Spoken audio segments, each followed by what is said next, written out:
Hello बच्चों, एक बार फिर से स्वागत है हमारे YouTube channel maths means Vipin sir में। आज की क्लास में हम आपके लिए लेकर के आए हैं बायनोमियल थ्योरम का नेक्स्ट टॉपिक। बायनोमियल थ्योरम का थर्ड लेक्चर लेकर के आए। देखिएगा, कुछ अच्छे क्वेश्चन स्क्रीन पर लिखे हुए हैं, ऐसे क्वेश्चन हर बुक्स में हैं। लेकिन मैं बार बार बता दूं, कुछ बच्चे जो हिंदी मीडियम के बोलते सर इंग्लिश में लिखा है, तो आपको मैं हर वीडियो में यही बताता हूँ कि इंटर के बाद आपको जो मैथ मिलेगी, चाहे आप BCA करें, BSc करें, प्रोफेशनल कोर्स एनी अदर या ग्रेजुएशन करते हैं, तो मैथ आपको इंग्लिश में ही मिलेगी। इसलिए इंग्लिश में पढ़ने की आदत डालें। देखिए, यहाँ पर इस टाइप से वीडियो बनाया जाता है कि CBSE board, ICSE board, UP board, Hindi medium, English medium सारे क्लासों में बच्चे पढ़ें और ज़्यादा से ज़्यादा लोग देखें। देखिए, कमेंट्स करिए, शेयर करिए। कमेंट्स करेंगे तो उत्साह थोड़ा बढ़ेगा, वीडियो बनाने में और मज़ा आएगा। हमें भी लगेगा कि नहीं, बच्चे देख रहे, रिस्पांस मिल रहा है, तो मेहनत करने में और मज़ा आएगा। देखिए, और स्लोगन तो ज़रूर याद रखिए, हमने कहा था अब हमने ठाना है मैथ का डर भगाना है, हर बच्चे को मैथ सिखाना है। और सब्सक्राइब जिन्होंने अभी तक न किया हो तो सब्सक्राइब जरूर कर दें, ताकि हर वीडियो का नोटिफिकेशन मिलता रहे। देखिए, ज़्यादा बात न करते हुए आ जाते हैं क्वेश्चन की तरफ। कौन कौन से क्वेश्चन लिखे हुए हैं देखिए।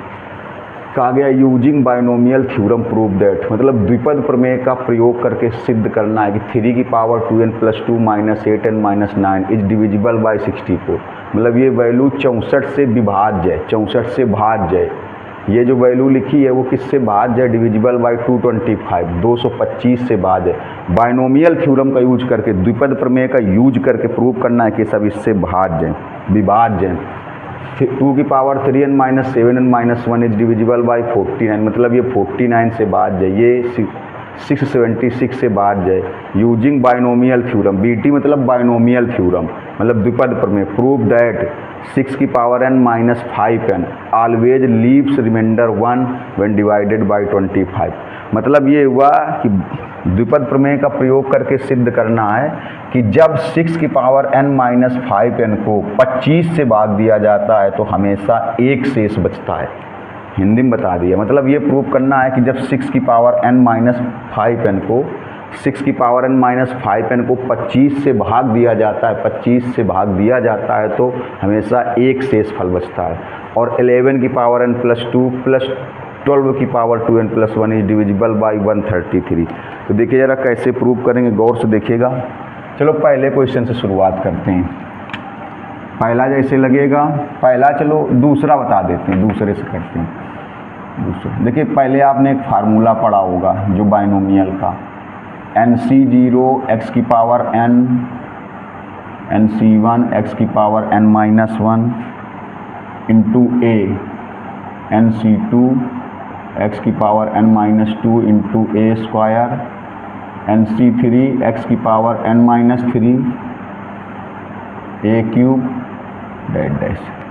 सेकेंड वाला बता रहे, देखिएगा प्रूव करना है 2 की पावर। बहुत अच्छे क्वेश्चन है, बहुत ढंग से देखिएगा वीडियो, चाहे जितना बड़ा बने चाहे छोटा बने। इसके बाद में बायनोमियल के बाद में क्या पढ़ाना है आप लोग कमेंट्स करना अभी से शुरू कर दीजिए, तो उसी हिसाब से जो बच्चे ज़्यादा डिमांड करेंगे वही चैप्टर शुरू किया जाएगा। देखिए, 2 की power 4n + 4 - 15n - 16 is divisible by 225। इसको प्रूव करना है बायनोमियल से। देखो, ये है 2 की पावर 4n + 4, कैसे लगाएंगे देखिएगा, -15n - 16। इसको बायनोमियल से, जहाँ पर ये सब में एक चीज़ हमने नहीं लिखी है, n बिलोंग कैपिटल N होता है सब के लिए। n बिलोंग कैपिटल N मतलब जहाँ पर ये स्मॉल n किस में बिलोंग करता है? कैपिटल N में। कैपिटल N का मतलब नेचुरल नंबर है, प्राकृतिक संख्या। ये चीज़ हमने किसी में नहीं लिखी है, सबके लिए यही चीज़ है। देखिएगा ज़रा गौर से। इसको हम लोग ऐसे लिख सकते हैं, इसको हम लोग लिख सकते हैं, देखिएगा जैसे लिखा है 2 की पावर 4n + 4, अलग समझो, इससे 4 कॉमन कर लें तो क्या बचेगा? n + 1, ऐसे बचेगा। 2 की पावर देखो 4n + 4 है, 4 कॉमन कर लें तो क्या बचेगा? n + 1। इसको हम लोग ऐसे लिख सकते हैं, फिर 2 की पावर 4 की होल पावर n + 1, ऐसे भी लिख सकते हैं। गौर से देखिएगा तभी समझ पाओगे कि कैसे, मतलब इसको हम लोग लिख सकते हैं। अगर ढंग से नहीं देखा तो फिर समझ में नहीं आएगा। इसलिए कहते हैं कि पूरा वीडियो को बिल्कुल लास्ट तक देखिएगा, हर एक स्टेप को समझिएगा कहाँ पर क्या देखिए, इसको आप ऐसे भी कर सकते हो। अगर इससे कम समझ में आ रहा हो तो फिर ऐसे भी कर दो। हो सकता है कुछ लोग कंफ्यूज हो जाएं, तो आप इसको सीधे सीधे लगाओ। देखो ऐसे कर दो। दूसरे इसको आप ऐसे लिख दो, 2 की पावर 4n × 2 की पावर 4, ये ज़्यादा समझ में आ रहा हो। 2 की पावर 4n इंटू 2 की पावर 4 गौर से देखिएगा 2 की पावर 4n, क्योंकि आपको पता है कि जब बेस सेम होगा तो मल्टीप्लाई में या गुणा में घातें क्या हो जाती है, जुड़ जाती है जब बेस सेम होता है। तो आप इसको 2 की पावर 4n इंटू 2 की पावर 4, अब देखिएगा ये कितना हो जाएगा, ये 2 की पावर 4 हो जाएगा, ये 2 की पावर 4, इसको लिख दिया 2 की पावर 4n इंटू 2 की पावर 4, ये हो जाएगा 16 इंटू 2 की power 4n minus 15n minus 16। अभी देखिएगा ये क्या बनेगा 16, इसको क्या लिख सकते हो, इसको जैसे 2 की पावर 4n है तो इसको लिख सकते हो 2 की पावर 4 और n, ऐसे देखिएगा, ऐसे इसको भी लगाना, इसको भी जो फर्स्ट वाला नंबर है ना बिल्कुल ऐसे ही तोड़ देना। 3 की पावर अभी थोड़ा सा बता देंगे उसको भी, तो पहले इसी को देखो, इसको लिख दिया 2 की पावर 4n इंटू 2 की पावर 4, ये 2 की पावर 4 जो है 16 हो गया, 2 की पावर 4n को ऐसे लिखोगे, ये बचा 2 की पावर 4n, इसको लिख दो 2 की पावर 4 इंटू n, ये हो जाएगा 16 की पावर n, 16 की पावर n। तो इसको क्या लिख सकते हो, देखो 16 की whole power n minus 15n। बहुत सिंपल से क्वेश्चन होते हैं, गौर से देखिएगा, बस थोड़ा सा बहुत सिंपल होते हैं, ढंग से देखने की जरूरत। देखो ये हो जाएगा 16, ये जो 16n है इसको हम लोग लिख सकते हैं 1 प्लस 15 की पावर n, 1 प्लस 15 की पावर n। स्टेप देखिएगा ऊपर से माइनस 15n माइनस 16, अभी और भी बताए जाएंगे। देखो इसमें ये वाला फार्मूला यूज कर दो, बायनोमियल थ्योरम। देखो ये वाला जब फार्मूला यूज करोगे तो x की वैल्यू 1 है, और 1 लिखने से कोई फ़र्क नहीं पड़ता, 1 की कोई भी पावर करो तब भी 1 आएगा, मल्टीप्लाई करो तब भी कोई फ़र्क नहीं पड़ेगा। और a की जगह कितना लिखते जाओगे 15, और n की जगह n। तो पहला स्टेप क्या आएगा, देखो ये दोनों तो अलग रहेंगे, फर्स्ट स्टेप क्या आएगा, देखो NC0, तो आएगा NC0, x की पावर n, x की जगह कौन है 1 है, और 1 की पावर कुछ भी करो 1 ये आएगा, फिर उसका मल्टीप्लाई करोगे कोई फ़र्क नहीं पड़ेगा। फिर NC1, x की जगह कितना लिखोगे 1, और a की जगह कितना लिखोगे 15।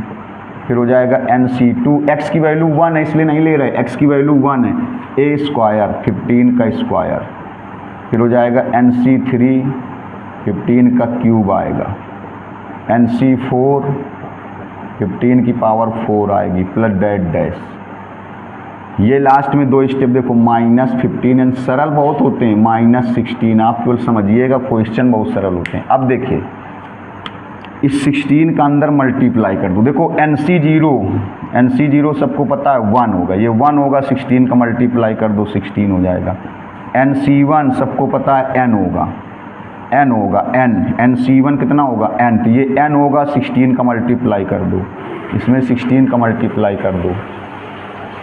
देखिए इसमें 16 का मल्टीप्लाई करोगे, ढंग से देखिएगा, तो 16n और 15, देखो NC1 n हो जाएगा, 15 है ही है इसके साथ में, 15 ये है इसके साथ में।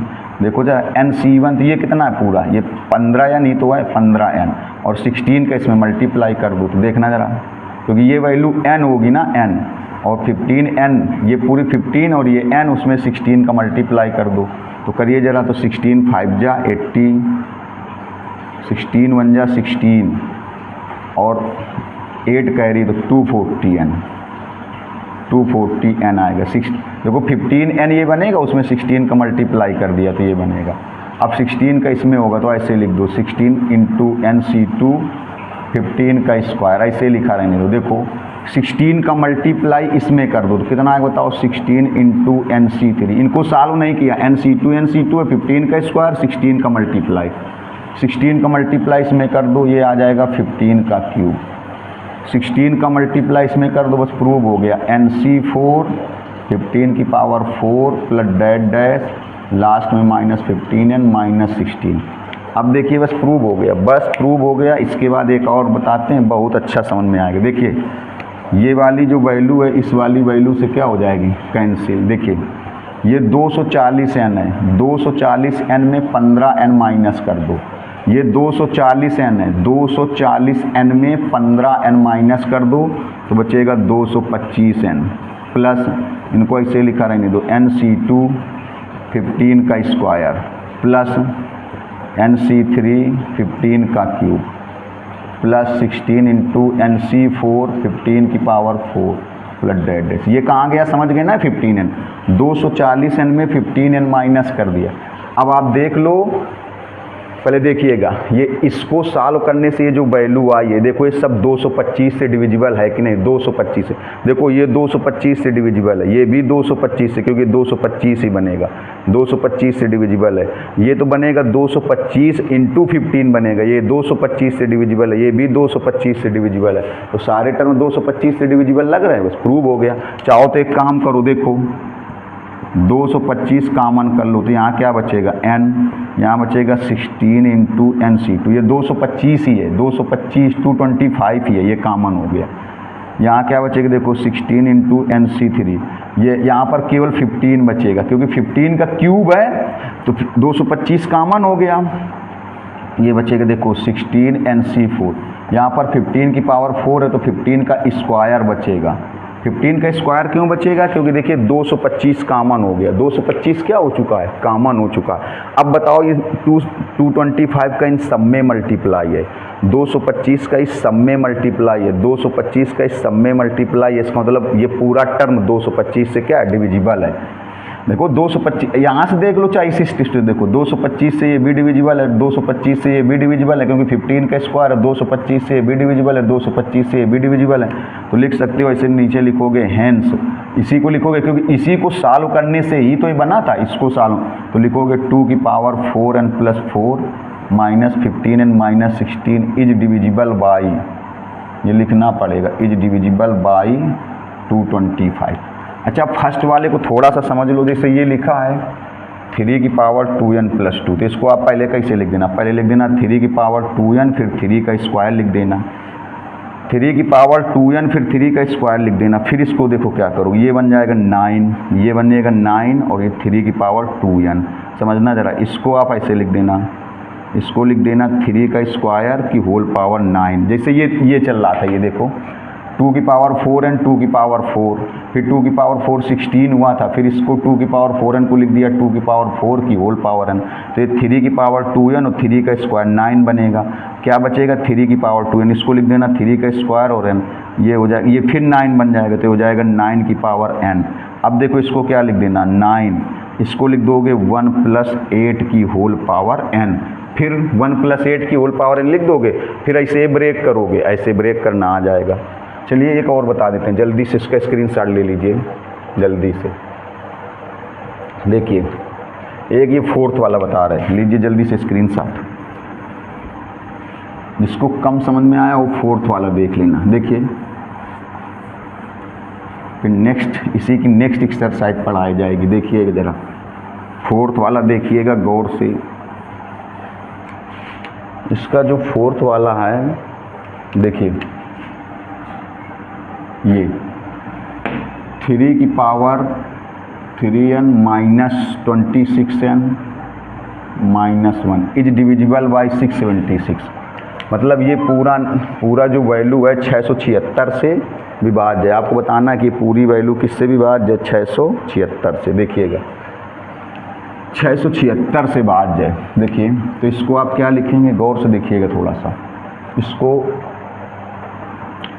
इसको आप ऐसे लिख दो 3 की पावर 3 की पावर 3 की होल पावर n, जल्दी से देखना माइनस 1, ये बन जाएगा 27 की power n minus 26n minus 1, ऐसे देखिएगा। अब इस वैल्यू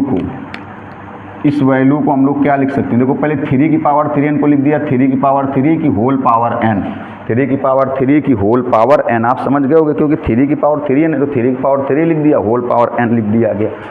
अब देखिए ये 27 की होल पावर n, इसको लिख दोगे 1 प्लस 26 की होल पावर n माइनस 26। अब देखिए 1 प्लस 26 की होल पावर n में ये फार्मूला लगाओगे। देखिए n की वैल्यू तो n हो जाएगी, x की वैल्यू 1 हो जाएगी और a की वैल्यू 26, तो कितना आएगा देखो NC0, ये आएगा NC0 x की पावर n, x की जगह कितना है 1 है तो 1 की पावर n करोगे 1 ही आएगा। फिर क्या हो जाएगा देखो NC1, x की जगह 1 है इसलिए नहीं लिख रहा है क्योंकि देखो 1 की कुछ भी पावर करेंगे 1 आएगा, फिर उसका मल्टीप्लाई करेंगे कोई फ़र्क नहीं आएगा, इंटू a की जगह 26। फिर NC2 x की वैल्यू 1 है इसलिए नहीं लिख रहे, फिर हो जाएगा a स्क्वायर 26 का स्क्वायर, फिर हो जाएगा NC3 हो जाएगा 26 का क्यूब हो जाएगा, फिर हो जाएगा NC4 26 की power 4 plus dash dash, last में ये दोनों टर्म -26 एन -1 हो जाएगा माइनस, देखो -26 एन और -1 ये। अब देखिए गौर से देखिएगा, थोड़ा सा लग गया। अब देखो NC0 कितनी वैल्यू होगी, NC0 जो वैल्यू होती है वो 1 हो गई। NC1 कितना होता है n, NC1 जब n होता है तो हो जाएगा 26n, या इसे लिखा रहने दो NC2 26 का स्क्वायर, ये हो जाएगा NC3 26 का क्यूब, बस प्रूव हो गया। NC4 26 की power 4 plus dash dash -26 n -1, देखो ये 1 और ये 1 कैंसिल, ये 26 एन और 26 एन कैंसिल, वैल्यू बची क्या, देखिए बचा NC2 26 का स्क्वायर, NC3 26 का क्यूब, NC4 26 की पावर 4। अब आप खुद देख लो ये सारी वैल्यू 676 से डिविजिबल है कि नहीं है, देख लो ज़रा। ये जो वैल्यू बच रही है ये 676 से डिविजिबल है कि नहीं, अभी बाहर जाए कि नहीं, देखो क्योंकि जो 26 का स्क्वायर होता है, जो 26 का स्क्वायर होता है वो 676 ही होता है भैया। देखो जो 26 का स्क्वायर होता है वो 676 ही होता है। देखो तो ये वाला 676 से डिविजिबल है, ये भी है क्योंकि इसमें तो 26 का क्यूब हो गया, इसमें 26 की पावर 4 हो गया, तो सारी वैल्यू बताओ किससे, 676 से भाज्य है। क्योंकि इसमें देखो क्या बनेगा, 26 का स्क्वायर 676 हो गया, तो ये भी डिविजिबल हो गया 676 से। इसमें तो 26 का क्यूब है, और 26 का जो स्क्वायर होता है, 26 का जो स्क्वायर होता है वही 676 होता है, 26 का जो स्क्वायर होता है वो 676 होता है। तो ये 676 से डिविजिबल है, ये भी 676 से डिविजिबल है, ये भी 676 से डिविजिबल है। और चाहो तो एक काम करो आप, ऐसा देखो 26 का स्क्वायर कॉमन कर लो तो बन जाएगा NC2 NC3 इंटू 26 यहाँ पर बचेगा क्योंकि क्यूब है, स्क्वायर कॉमन किया, यहाँ पर आएगा NC4, यहाँ आएगा 26 का स्क्वायर बचेगा। अब देखो इस पूरे टर्म में 26 के स्क्वायर का, इसको क्या लिख सकते हो, इसी को लिख सकते हो 676, NC2 NC3 इंटू 26 NC4 26 का स्क्वायर। चाहो तो यहाँ से देख लो, यहाँ से इन सब में 26 का स्क्वायर फिर क्यूब, ये 26 के स्क्वायर से डिविजिबल है, 26 का स्क्वायर मतलब 676। देखिए ये 26 के स्क्वायर से डिविजिबल है, ये भी 26 के स्क्वायर से डिविजिबल है, ये भी 26 के स्क्वायर से डिविजिबल है, मतलब ये भी 676 से डिविजिबल है, ये भी 676 से डिविजिबल है, ये भी 676 से भाज्य है। और या फिर ऐसे देखो 26 का स्क्वायर कॉमन कर लिया तो क्या बना 676। अब इस पूरी वैल्यू में 676 का मल्टीप्लाई हो रहा है, इस पूरी वैल्यू में 676 का मल्टीप्लाई हो रहा है, इसका मतलब जब 676 का गुणा हो रहा है तो इसका मतलब ये पूरी वैल्यू 676 से भाज्य है, 676 से डिविजिबल है, 676 से भाज्य है। तो लिख सकते हो हेंस, लिखोगे हेंस 3 की power 3n minus 26n minus 1 is divisible by 676। लीजिए जल्दी से इसका स्क्रीनशॉट, फिर एक आध बताते हैं। एक ये बता देते हैं फिफ्थ वाला कि अगर 25 से इसको डिवाइड किया जाए तो हमेशा 1 क्या बचेगा, रिमाइंडर बचेगा, 1 शेष बचेगा। देखिएगा फिफ्थ वाला देखिए जल्दी से,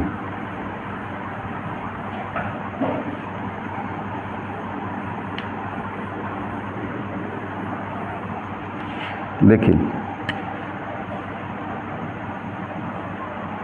ये फिफ्थ वाला है कि मतलब 6 की पावर n माइनस 5n को अगर 25 से भाग दिया जाए तो एक शेष फल बचेगा। देखो ये है 6 की पावर n माइनस 5n, इस 6 की पावर n को लिख दो 1 प्लस 5। अब इसमें भाग देने पर एक शेष बचना चाहिए, रिमाइंडर एक बचना चाहिए, पूरा डिविजिबल नहीं होना चाहिए। मतलब 6 की पावर n माइनस 5n को अगर 25 से भाग दिया जाए तो एक शेष फल बचना चाहिए। देखो तो जो 6 की पावर n है इसको लिख दिया 1 प्लस 5 की पावर n। इसी फार्मूले से बाइनोमियल का जो फार्मूला दिया गया इससे ब्रेक कर दिया जाए, तोड़ दिया जाए, तो n की वैल्यू तो n हो गई, x की वैल्यू 1 हो गई और a की वैल्यू कितनी हो गई 5। देखिएगा सिंपल सा क्वेश्चन है। तो पहला टर्म क्या आएगा NC0 और x की पावर n, x की जगह 1 है, 1 की पावर कुछ भी करो कोई इफेक्ट नहीं। फिर आएगा NC1, x की जगह तो 1 है, फिर a आएगा मतलब 5, NC2 5 का स्क्वायर, NC3 5 का क्यूब। फिर आएगा देखिए ऐसे NC4 5 की पावर 4। इसी फार्मूले से ब्रेक करना है, बस n की जगह n लेना है। जहाँ जहाँ x है वहाँ पर वैल्यू 1 हो जाएगी, जहाँ पर a वहाँ वैल्यू 5 हो जाएगी प्लस डैश डैश और लास्ट में -5 है। देखिएगा जरा लास्ट में -5 है। ये NC0 आपको पता है 1 होता है, NC0 कितना होता है 1। NC1 की वैल्यू n होती है तो ये 5n बन जाएगा। बाकी ऐसे लिखा रहा है नहीं तो देखो NC2 5 का स्क्वायर, NC3 5 का क्यूब, NC4 5 की पावर 4 प्लस डैश डैश, ये लास्ट में -5n, ये -5n प्लस 5n, ये हो जाएगा देखो 1 प्लस NC2 5 का स्क्वायर, NC3 5 का क्यूब, NC4 5 की पावर 4 प्लस डैश डैश। अब यहाँ से देखिए, यहाँ से इतनी जो वैल्यू है सब 25 से डिविजिबल है। 25 मतलब 25 से भाज्य। देखो क्यों? क्योंकि देखो ये 5 का स्क्वायर है तो ये 25 से डिविजिबल है, ये भी 25 से डिविजिबल है क्योंकि 5 का क्यूब है ना तो 125 बनेगा। तो ये भी 25 से, 25 मतलब 25 से, ये भी 25 से भाज्य, ये भी 25 से भाज्य है क्योंकि यहाँ पर 5 की पावर 4। तो ये सारे टर्म 25 से भाज्य है, लेकिन मतलब इन सब में 25 का भाग चला जाएगा, लेकिन ये क्या बच जाएगा, ये 1 बच जाएगा क्योंकि ये तो 25 से डिविजिबल नहीं है। तो मतलब ये सारी वैल्यू देखो, चाहो तो इसको ऐसे लिख दो और देखिए इसको आप ऐसे लिख दो, इन सब से 25 कामन कर लो, 25 कामन कर लोगे तो यहाँ क्या बचेगा NC2, यहाँ पर बचेगा NC3 इंटू 5 बचेगा क्योंकि 25 कामन किया है ना, 5 का क्यूब है। यहाँ से 25 कामन कर लोगे तो बचेगा NC4 और 5 का स्क्वायर। अब देखिए ये सारी वैल्यू 25 से डिविजिबल है क्योंकि ये 25 आगे कामन हो गया है। अरे भैया इसमें पूरे में 25 का, इसके बटे अगर 25 कर दो, इसमें 25 का भाग जाएगा, इसके अपान 25 करके देखो तो 25 से 25 क्या हो जाएगा, कैंसिल हो जाएगा। तो ये पूरी वैल्यू 25 से डिविजिबल है लेकिन 1 बच जाएगा। तो इसका मतलब शेष फल कितना बच जाएगा 1, क्योंकि ये वैल्यू तो 25 से डिविजिबल है, ये पूरी वैल्यू 25 से भाज्य है लेकिन 1 तो भाज्य नहीं, तो शेष फल हमेशा क्या बचेगा, रिमाइंडर हमेशा कितना बचेगा 1 बचेगा। आप लिख सकते हो, देखिएगा आप यहाँ पर लिख सकते हो 1 प्लस ये वैल्यू किससे बताओ, ये वैल्यू किससे है, डिविजिबल बाई 25 से भाज्य, तो रिमाइंडर क्या बचेगा 1। तो लिख सकते हैं यहाँ पर, लिख सकते हैं हैंस, या ऐसे लिख दो, जब ये पूरी वैल्यू 25 से डिविजिबल है तो लिख देंगे रिमाइंडर इज ऑलवेज, ज़्यादा ना लिख कर इतना लिख सकते हो, रिमाइंडर इज ऑलवेज 1, मतलब शेष हमेशा कितना रहेगा 1 रहेगा। ये पूरी वैल्यू तो 25 से डिविजिबल हो जाएगी लेकिन ये 1 बचता रहेगा, तो रिमाइंडर हमेशा कितना हो जाएगा, आपको समझ गए होगे कि शेष हमेशा कितना बचता रहेगा, बताओ 1 बचता रहेगा, शेष फल हमेशा 1 बचता रहेगा।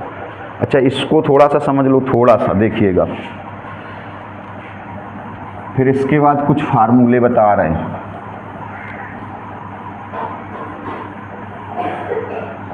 देखिएगा हो सकता है कुछ लोग इसको 11 की पावर n प्लस 2, 12 की power 2n plus 1 is divisible by, ये सब अच्छे क्वेश्चन हैं। देखिए अगर आप केवल पास होने के लिए पढ़ रहे हैं तो कोई मतलब नहीं, लेकिन अगर फ्यूचर में कुछ अचीव करना चाहते हैं, कोई टारगेट पाना चाहते हैं तो मैथ अच्छी तरीके से पढ़िए।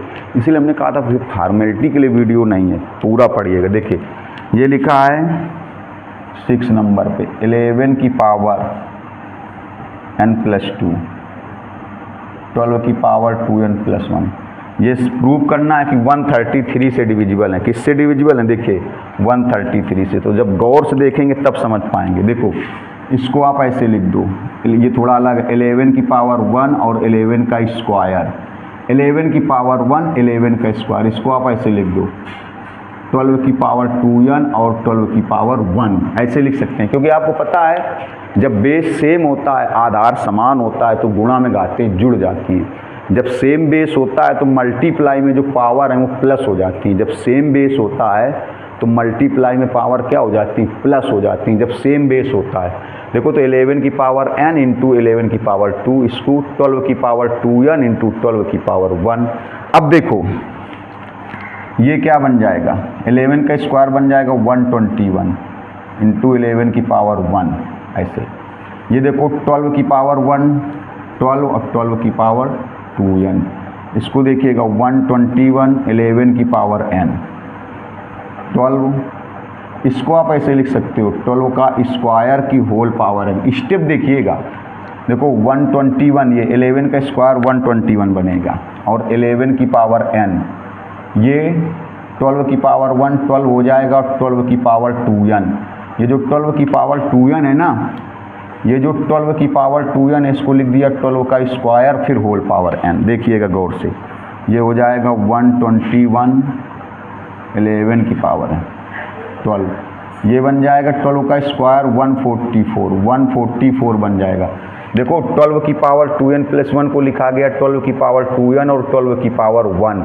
ये 12 की पावर 1 12 हो गया 12 की पावर 2n। जो 12 की पावर 2n है देखिएगा, ये जो 12 की पावर 2n इसको लिख दिया 12 का स्क्वायर की होल पावर n, ये बन जाएगा 144। अब देखिएगा 11 की पावर n 12, इस 144 को ऐसे लिख दो 11 प्लस 133 की होल पावर n, 11 प्लस 133 की होल पावर n। देखो 11 प्लस 133 की होल पावर n, यही फार्मूला चलेगा। यही 133 से विभाज्य सिद्ध करना है, डिविजिबल बाय 133।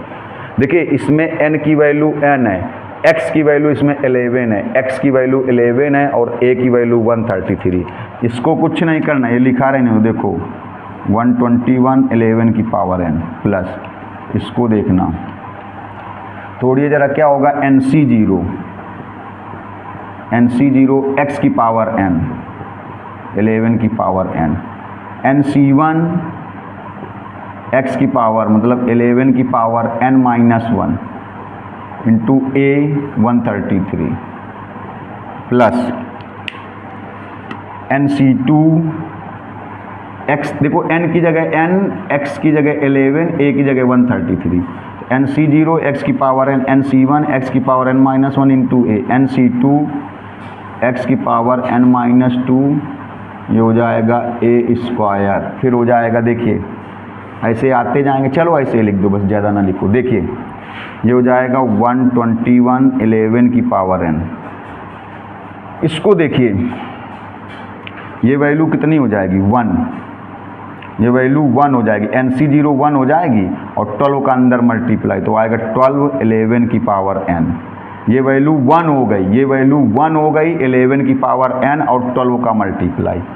बाकी चाहे ऐसे, ये देखो ये वैल्यू n हो जाएगी, ये वैल्यू n हो जाएगी 12 का मल्टीप्लाई तो 12 n हो जाएगी। ये ऐसे लिखा रहने दो 11 की पावर n माइनस 1 इंटू 133। इस 12 का इसमें भी मल्टीप्लाई हो जाएगा तो देखो हो जाएगा 12 इंटू NC2। इस 12 का इसमें पहले मल्टीप्लाई किया, ये आया, इस 12 का इसमें मल्टीप्लाई किया, ये आया, इस 12 का इसमें मल्टीप्लाई, 12 इंटू NC2 11 की पावर n माइनस 2 133 का स्क्वायर प्लस डैट डैश।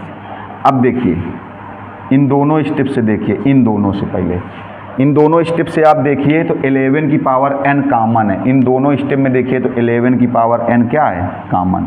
11 की पावर, चलो 11 की पावर n ऐसे लिख दो तो क्या आएगा, देखो 121 प्लस 12, 121 और प्लस 12 आएगा, 121 प्लस 12, ये ऐसे लिखा रहे नहीं, देखो 12n 11 की पावर n माइनस 1 133, ये हो जाएगा 12 NC2 11 की पावर n माइनस 2 इंटू हो जाएगा 133 का स्क्वायर, 133 का स्क्वायर प्लस डैट डैश। अब देखिए 121 और 12 ये हो जाएगा 11 की होल पावर n, ये दोनों प्लस होके बन जाएंगे 133, देखो दोनों प्लस होके बन जाएंगे 133, एक बार ऊपर से देख लो, इसको ब्रेक करना समझ गए थे। ये 121 बना 11 की पावर n, ये 12 की पावर 2n। अब इसको तो ऐसे ही लिखा रहने देना है। ये 12 की पावर 2n को लिख दिया 12 का स्क्वायर की होल पावर n। 12 का स्क्वायर हो गया 144, 12 का स्क्वायर 144, 144 को लिखा गया 11 + 133। इसमें ये फार्मूला बन गया NC0 x की पावर n, NC1 x की power n - 1 into a, NC2 x की power n - 2 a square plus that that. देखिए ये वैल्यू 1 होती है, 12 का मल्टीप्लाई कर दिया। ये वैल्यू n होती है, 12 का मल्टीप्लाई कर दिया। इसको ऐसे ही लिखा रहने दिया, बस केवल 12 का मल्टीप्लाई कर दिया। इन दोनों स्टेप से 11 की पावर n कॉमन किया तो 121 + 12, बाकी टर्म जैसे लिखे हैं वैसे ही लिखे रहे। ये 133 हो गया। देखिए ये दोनों प्लस हो के 133। ये क्या लिखा है 12n, 11 की पावर n - 1, 11 की पावर 1 n - 1 इंटू 133। ये 12 NC2 11 की पावर n - 2 133 का स्क्वायर प्लस डैट डैट। अब आप देखिए सारे टर्म 133 से डिविजिबल हैं। 133 का सब में भाग जाएगा। देखो ये 133 से डिविजिबल है, मतलब इसमें 133 का भाग जाएगा। ये भी देखो 133, अगर इसमें अपान में 133 कर दें तो कैंसिल हो जाएगा, भाग चला जाएगा। इसमें अगर अपान में 133 कर दें तो ये भी 133 से डिविजिबल है, ये भी 133 से डिविजिबल है। जितने भी टर्म है सब 133 से क्या है बताओ डिविजिबल हैं। चाहो तो देखो ये 133 इसमें मल्टीप्लाई में है तो इसमें 133 का भाग चला जाएगा, इसमें भी 133 का भाग चला जाएगा, इसमें भी 133 का भाग चला जाएगा। तो चाहो तो एक काम करो, पहले 133 क्या कर लो कॉमन कर लो, तो 11 की पावर n 12 ये हो जाएगा 11 की पावर n - 1। ये देखो कॉमन हो गया। ये इसमें क्या आएगा 12 इंटू NC2 11 की पावर n - 2 और यहाँ पर 133, क्योंकि होल स्क्वायर है ना, 133 का होल स्क्वायर 133 कॉमन किया गया प्लस डैट डैश। अब देखिए 133 इन सब में 133 आगे कॉमन है ना, मतलब 133 का इन सब में मल्टीप्लाई है। तो इसका मतलब हो गया कि ये सारे टर्म 133 से क्या है डिविजिबल हैं। तो लिख दोगे हेंस 11 की पावर n + 2 + 12 की power 2n + 1 is divisible by 133। Screenshot ले लीजिए। अब नेक्स्ट एक्सरसाइज के लिए फार्मूले बता रहे, पूरा देखिएगा, जल्दी से लीजिए स्क्रीनशॉट। देखिए कुछ फार्मूले अगली एक्सरसाइज के लिए, फार्मूले देखिएगा, गौर से देखेंगे थोड़ा सा फार्मूले। जैसे अगली एक्सरसाइज में आ गए, इसलिए कहते हैं पूरा गौर से देखिएगा। पहला फार्मूला जैसे कह दिया जाए जनरल टर्म, हिंदी में बोलते जाएंगे, हिंदी में जनरल टर्म का मतलब व्यापक पद, व्यापक पद इन the expansion of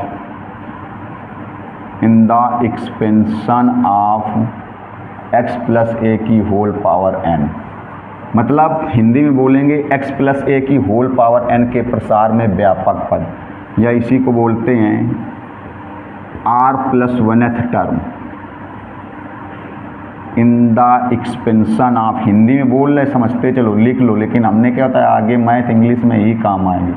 in the expansion of x + a की होल पावर n, मतलब हिंदी में सुन लो x + a की होल पावर n के प्रसार में व्यापक पद। इसकी हिंदी क्या हुई जनरल टर्म का मतलब व्यापक पद इन द एक्सपेंशन ऑफ मतलब के प्रसार में। तो x + a की होल पावर n के प्रसार में व्यापक पद, या इसी को ऐसे भी बोलते हैं x + a की होल पावर n के प्रसार में r + 1th term. x + a की होल पावर n के प्रसार में r + 1th टर्म। तो इसका फार्मूला ये होता है r + 1th टर्म का TR + 1।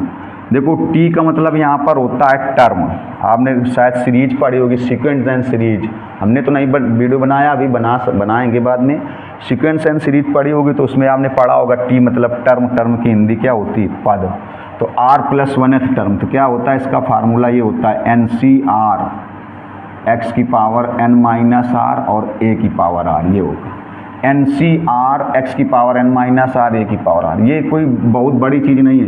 जैसे आप देखो दूसरा पद लेते थे मान लो, तो ऐसे होता था, जब ऐसे देखो जैसे NC1 होता था तो x की पावर n - 1 होता था, a होता था। जब आप इसको एक्सपेंड करते थे जैसे मान लो ऐसे होता था NC5, तो x की पावर क्या होता था n-5 a की पावर 5। तो वही चीज़ है, अगर NCR होगा, देखो NCR होगा तो x की पावर कितना होगा n-r होगा, NCR तो x की पावर n-r और a की पावर r। तो ये हो गया जनरल टर्म का फार्मूला, ये हुआ जनरल टर्म का फार्मूला। पहली चीज़ देखिए, फार्मूले अगर आपको नहीं आए तो आप कोई चीज़ समझ नहीं पाएंगे, इसलिए बहुत चीज़ें गौर से देखिएगा, फार्मूले समझना बहुत ज़रूरी। देखिए दूसरे में क्या होता है, जैसे कह दिया जाए मिडिल टर्म, ये बहुत गौर से देखना। मिडिल टर्म का मतलब हो गया मध्य पद, मिडिल टर्म का मतलब हो गया मध्य पद। इन द एक्सपेंशन ऑफ, गौर से देखिएगा, इन the expansion of x plus a की होल पावर n, ये बहुत ज़रूरी है, मध्य पद निकालना है। x प्लस a की होल पावर n के प्रसार में मध्य पद निकालना है, x प्लस a की होल पावर n के प्रसार में। इसको हम लोग बोलते हैं x प्लस a की होल पावर n के प्रसार में व्यापक पद, या x प्लस a की होल पावर n के प्रसार में r प्लस 1वां पद, r प्लस 1वां पद या r प्लस 1th टर्म। और अब क्या निकाल रहा है, मध्य पद, किसके, इन the expansion of x plus a की होल पावर n। जो हिंदी मीडियम के बच्चे इंग्लिश में पढ़ो, भविष्य सुधर जाएगा थोड़ा सा, बता तो देते हैं हिंदी में। इसको क्या बोलेंगे, x प्लस a की होल पावर n के प्रसार में, x प्लस a की होल पावर n के प्रसार में मध्य पद, x प्लस a की होल पावर n के प्रसार में मध्य पद। देखिए इसकी दो कंडीशन होती हैं।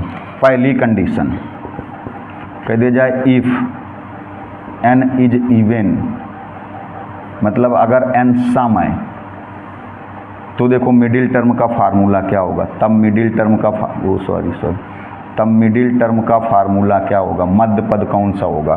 अगर n की वैल्यू सम है तो मध्य पद कौन सा होगा, तब होगा n/2 प्लस 1th टर्म, ये होगा n/2 प्लस nth टर्म। जैसे एग्जाम्पल के तौर पर अगर कह दिया जाए n की वैल्यू मान लो 20 है, n की वैल्यू 20 है, तो मिडिल टर्म मालूम है कौन सा आएगा, देखिएगा तब मिडिल टर्म कौन सा आएगा, मध्य पद कौन सा आएगा। n की वैल्यू अगर सम है, इवन है, ये सब बहुत अच्छी चीज़ें बिल्कुल दिमाग में बसा लो। जो लोग एयरफोर्स, नेवी, NDA कंपटीशन की तैयारी करना चाहते हैं, भले वो IIT JEE, उन लोगों के लिए इसीलिए हमने कहा था वीडियो में कुछ भी नहीं छोड़ते, फॉर्मेलिटी के लिए नहीं, सारी चीज़ें बताई जाती हैं। इसलिए देखिए, तो अगर कह दिया जाए जैसे n की, इसमें दो कंडीशन होती है मिडिल टर्म की, दो कंडीशन। एक कंडीशन होगी कि जब n इवन है, मतलब n सम है, एक कंडीशन होगी यही जब n ऑड है, विषम है, तब क्या होगा। देखिए तो जब n इवन है, n सम है, तो मिडिल टर्म कितना आएगा, n/2 प्लस 1th टर्म। जैसे एक एग्जाम्पल के तौर पर समझा रहे हैं, मान लो n की वैल्यू कहीं पर 20 है, 20 कैसी वैल्यू है, इवन है, सम है, तो मिडिल टर्म क्या आएगा, तो मिडिल टर्म ये आएगा, देखो 20/2 plus 1th term. 20/2 plus 1th term मतलब कितना हुआ, ये 11th टर्म। कौन सा टर्म होगा, मतलब 11वां पद, मतलब 11वां पद। ये तो कब होगा, जब n कैसा है बताओ, इवन है, जब n कैसा है, सम है, जब इवन है तब की बात बता रहे हैं। अब देखिए सेकंड में अगर कह दिया जाए इफ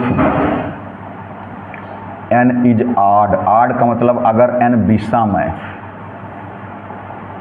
n कैसा है बताओ, विषम है, n विषम है। देखो मध्य पद निकालने की ये सब चीज़ें जो लोग कंपटीशन की तैयारी कर रहे हैं उनके लिए बता रहे कि पूरा पढ़िएगा। अगर कह दिया जाए इफ़ n इज इवन, अगर n सम है तो मध्य पद कैसे निकालोगे, n/2 plus 1th term, n/2 plus 1th term मतलब देखो जैसे कह दिया जाए n की वैल्यू 20 है, मान लो 20 कैसी वैल्यू, इवन है, सम है, n मतलब ये जो पावर में लगी हुई संख्या है, तो मिडिल टर्म कौन सा हो जाएगा, 20/2 प्लस 1th टर्म मतलब 11th टर्म हो जाएगा, 11th टर्म। ऐसे भी आप समझ सकते हो, जैसे मान लो आप ऐसे देखो, जैसे ये लिखा है, मान लो पावर 6 लगी है, तो पावर 6 लगी तो टोटल टर्म कितने होंगे, ऐसे देखिए टोटल टर्म तो आपको पता है कि 2 टर्म के एक्सपेंशन में जितनी पावर लगी होगी, नंबर ऑफ टर्म उससे एक ज़्यादा होगी। जितनी दो पदों के प्रसार में जितनी घात लगी होगी, दो पदों के प्रसार में जितनी घात लगी होगी, पदों की संख्या उससे एक ज़्यादा होगी। तो पदों की संख्या कितनी होगी, देखो 6 घात और पदों की संख्या 7, तो मिडिल टर्म कौन आएगा, यही तो आएगा, देखो यही आएगा मध्य पद।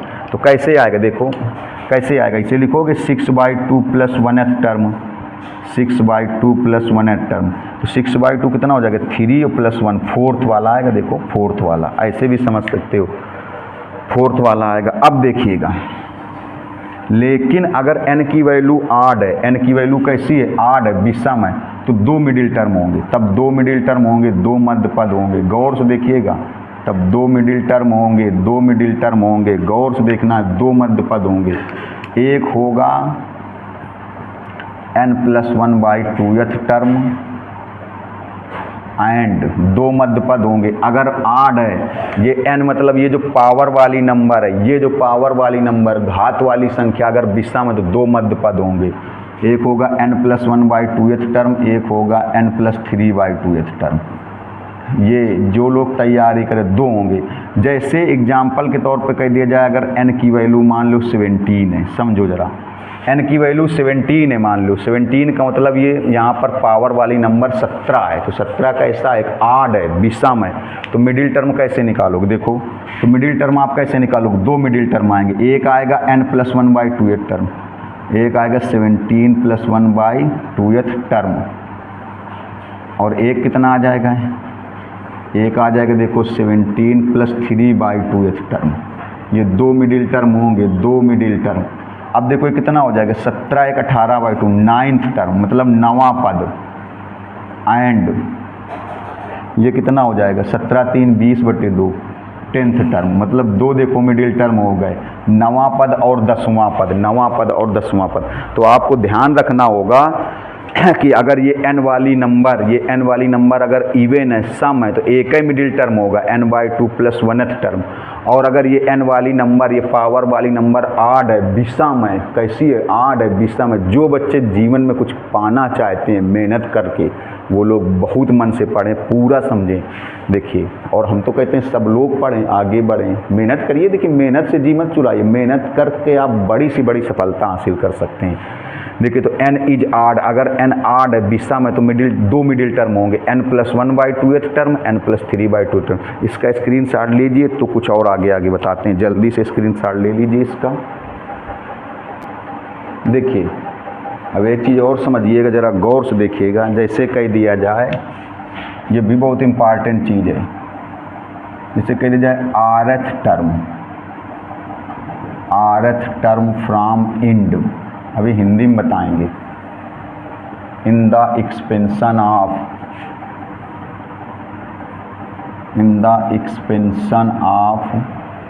x+a की होल पावर n।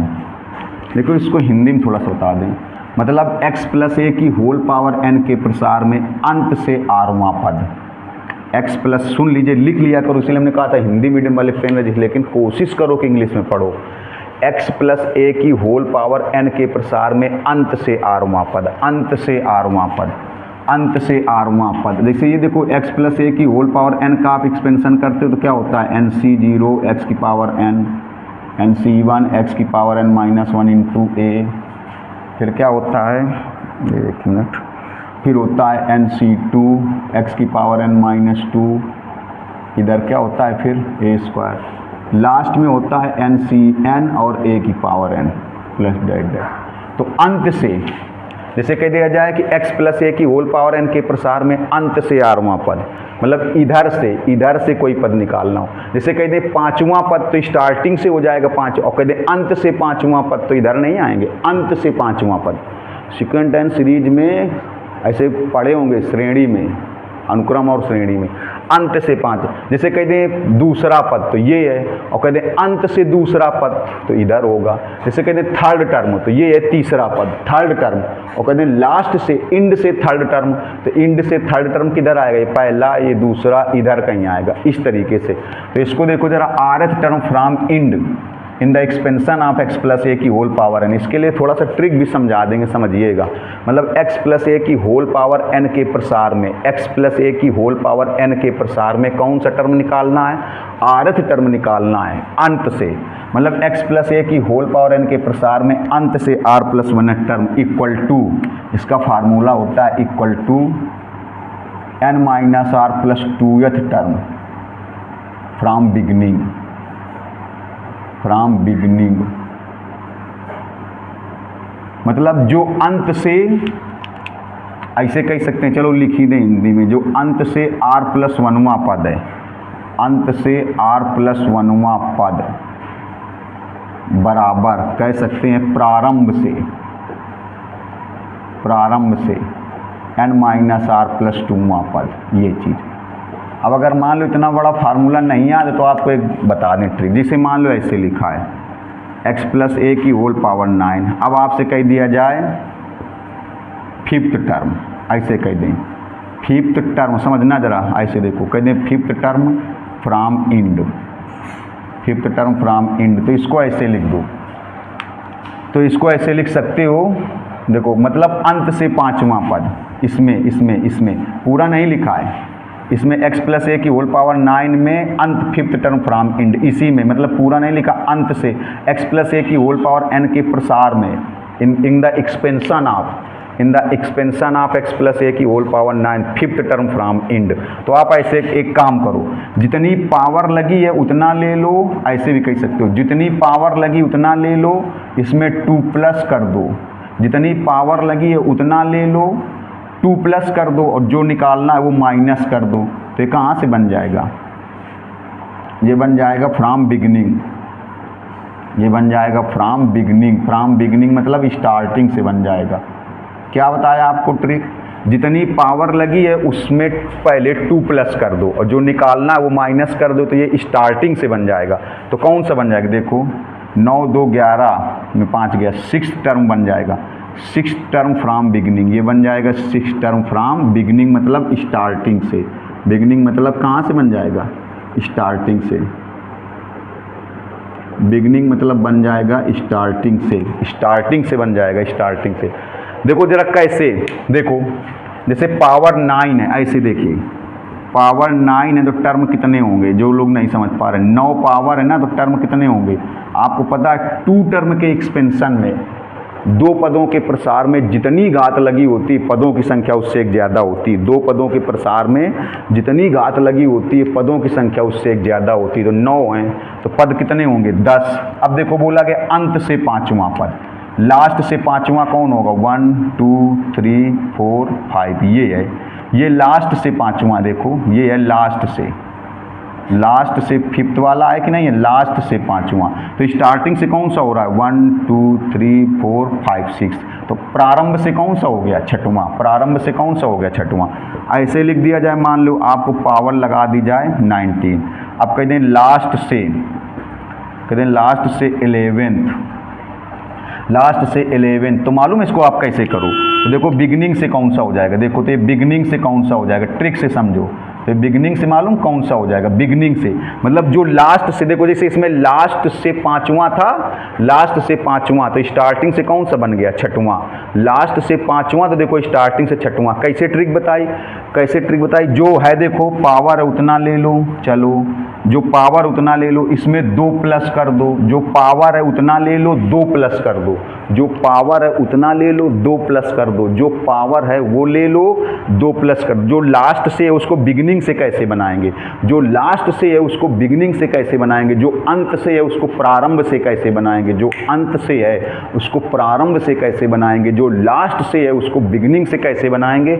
जो पावर है उतना ले लो 2+ कर दो, जो पावर है उतना ले लो 2+ कर दो, और जो ये टर्म है इसको माइनस कर दो। जैसे देखो इसमें क्या था, जो पावर थी उतना लिया 2+ किया, जो लास्ट से टर्म है उसको माइनस कर दिया, तो कहाँ से बन गया, स्टार्टिंग से बन गया, बिगिनिंग से बन गया।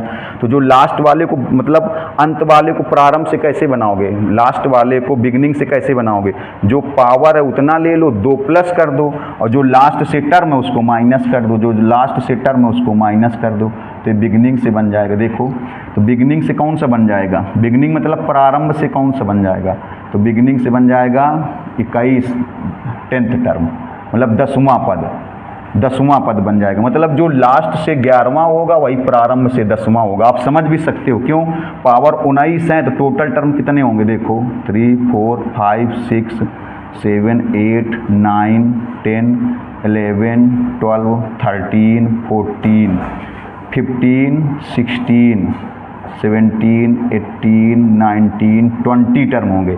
पावर 19 है तो 2 टर्म के एक्सपेंशन में जितनी पावर लगी होती है नंबर ऑफ टर्म उससे एक ज़्यादा होती है, तो पदों की संख्या 20 हो जाएगी। अब लास्ट से 11th, देखो लास्ट से 11th आओ इधर, 1 2 3 4 5 6 7 8 9 10 11, ये है लास्ट से, ये देखो लास्ट से 11 है, लास्ट से 11th है, तो स्टार्टिंग से कौन सा बन रहा है 1 2 3 4 5 6 7 8 9 10, तो स्टार्टिंग से कौन सा बन रहा है देखो, मतलब जो लास्ट से 11th है वही स्टार्टिंग से 10th है, ये मतलब हुआ। मतलब जो अंत से 11वां है, जो अंत से 11वां है वो प्रारंभ से 10वां है। तो अंत वाले को प्रारंभ में कैसे बदलोगे, मतलब इंड वाले को बिगिनिंग वाले में कैसे बदलोगे, जो पावर लगी है उसमें 2 प्लस कर दो, जो पावर लगी है उसमें 2 प्लस कर दो, और जो लास्ट से चाहिए उसको माइनस कर दो, जो पावर लगी है उसमें 2 प्लस कर दो, जो पावर लगी उसमें 2 प्लस कर दो, और जो लास्ट से चाहिए उसको माइनस कर दो, तो बिगिनिंग से बन जाएगा, स्टार्टिंग से बन जाएगा। देखो इसमें लास्ट से कौन सा चाहिए था, 11th चाहिए था, तो जो पावर लगी उसमें 2 प्लस कर दिया, और जो लास्ट से चाहिए उसको माइनस कर दिया, तो कौन सा आ गया 10th आया, तो 10th कहाँ से आ गया, स्टार्टिंग से आ गया। तो लीजिए देखिए इसका स्क्रीनशॉट, मिलते हैं नेक्स्ट वीडियो में। अगर आपको लग रहा है वाकई मेहनत हो रही तो लाइक ज़रूर करें, कमेंट्स जरूर किया करें, तो उत्साह बढ़ेगा, फिर और वीडियो बनाने में मज़ा आएगा। और जिन्होंने अभी तक सब्सक्राइब नहीं किया सब्सक्राइब कर लें, बेल आइकन दबा दें ताकि नोटिफिकेशन मिलता रहे, और आपको मज़ा आने वाला है मैथ में। देखिए लीजिए जल्दी से स्क्रीनशॉट।